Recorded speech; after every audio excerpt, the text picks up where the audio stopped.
Үлкен өзгеріс болды деп жатсыз ғой, және осы күнді қанша күттім, шын сезіммен өзіңіз қалаған адаммен, өз сүйіктіңізбен осылай ортада отыруды қанша күттім деп жатсыз. Айбарша жайлы айтсаңыз, несімен баурап алды? Енді кездестірген өте қызық болды негізінде. Үйде ғой, негізі теледидардан көрдім, шынына келген кезде. Енді теледидардан көріп қалдым, сол жерден бірден көзіме түсті. Одан кейін де батылдық жинай алмадым, негізі сразу бірден барып танысып бүйтуге деген. Сөйтіп бір айдай бақылап жүрдім, қарап жүрдім, инстаграмнан бақылап жүрдім.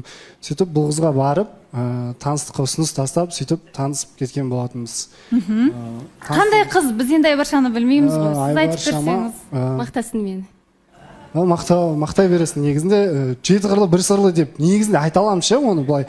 Өйткені негізі ең бірінші оны айтқан себебім, мен осы жерде деп сөйтіп айтатынмын ғой, мен қыздың қарапайымдылығына қараймын деп ше.